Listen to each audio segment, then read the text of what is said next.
Hey, Tom here from the Run Testers. In this video, I'm going to be taking a look at the Saucony Endorphin Shift 2 running shoe. Let's take a look.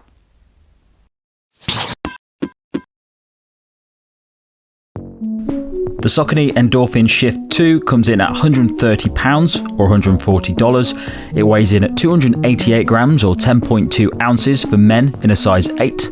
The drop is 4mm and for us it fit true to size. The Endorphin Shift 2 is the second iteration of Saucony's Workhorse option as part of the Endorphin range of shoes. It's designed to be partnered with the Endorphin Speed 2 for faster training sessions and the Endorphin Pro 2 for race day. It's a shoe built for daily training miles that combines power and cushioning in the midsole with Speedroll technology that aims to offer versatility when clocking up the miles.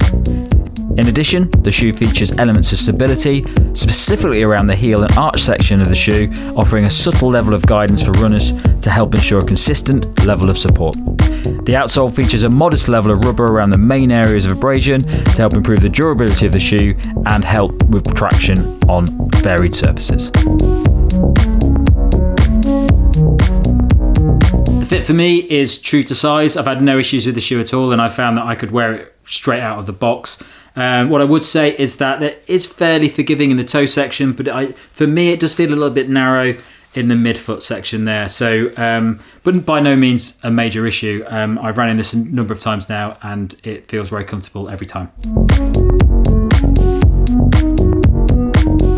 So I've done about 50k in this shoe so far, and the bulk of that has largely been sort of 10k sort of slow plods up to about 17k, but I've not really done a lot at pace because it's not really what this shoe is designed for.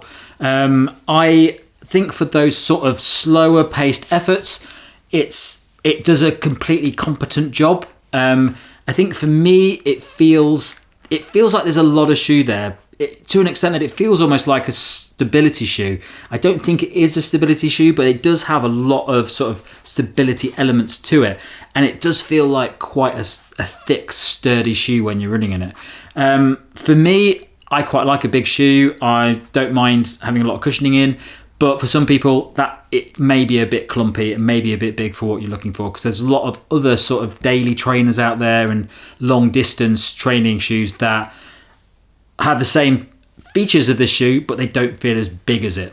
The Endorphin Shift sits in the Endorphin range as sort of the slow daily shoe, and the Workhorse version, with this Speed 2 being the more versatile sort of faster training to race day shoe, and the Endorphin Pro 2, which sits at the top as the full carbon placer race shoe. Because of that, the Shift 2, there's a lot of features in the shoe that are about stability and sort of protecting the feet. There's a very thick bit of plastic around the heel section here to offer support around there.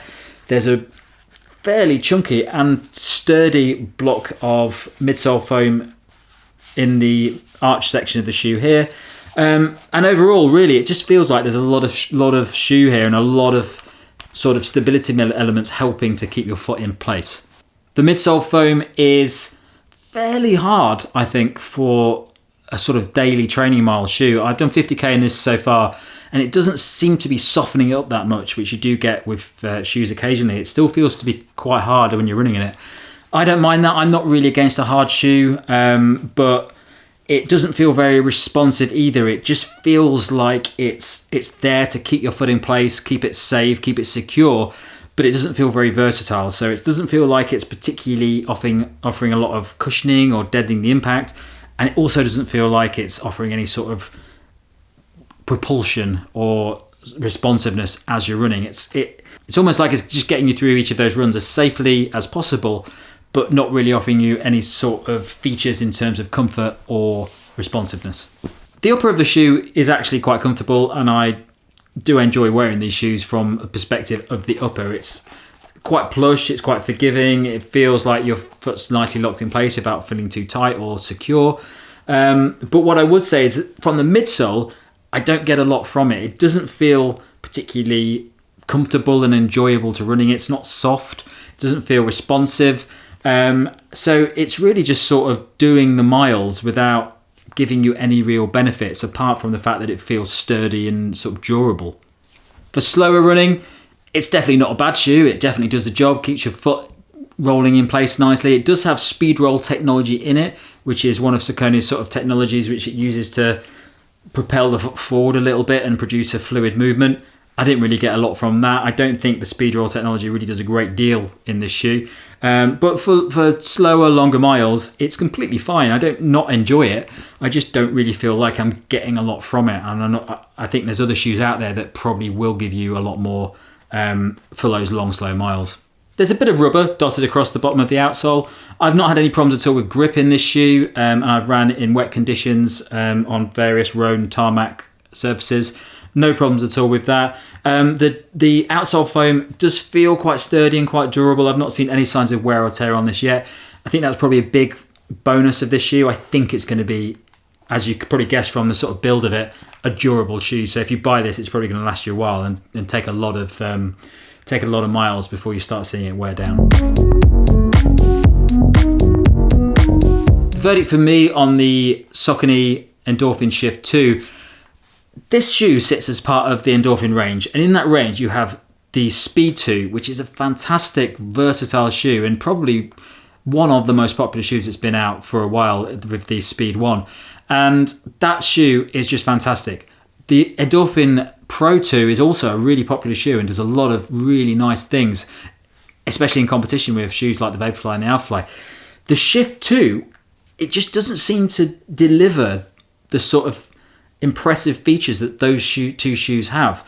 It's definitely a workhorse shoe. It's definitely not a bad shoe when it comes to being a workhorse trainer, but it just doesn't do a lot. If you look at shoes like the Brook Glycerin 19 or 18, it's a workhorse shoe, but it's a very nice level of cushioning which just deadens the impact. It just feels really enjoyable to run in. With shoes like the Puma Velocity Nitro, you have a really great workhorse shoe, which is at a really low price. Whereas the Shift 2, it doesn't seem to have any sort of area where it excels in, apart from maybe durability. So I wouldn't say it's a bad shoe. I just don't think it delivers enough for what it's trying to do from that workhorse level of the Endorphin range to really justify getting it. I think it needs to have something added to it, maybe a bit more bounce, maybe a bit more responsiveness. But it's, for me, it's a very general shoe which doesn't have a lot of major benefits to it. Thanks a lot for watching. Don't forget to like and subscribe and click that little bell icon. It really does make a difference, and the more subscribers we get, the more videos we can make. And we really do enjoy making these videos and helping you lot choose the right kit for your running. Check out all the videos on the channel as well, because we've got all the latest road shoes and trail shoes, as well as the latest headphones and watches that you can get at the moment. Thanks a lot for watching. See you soon.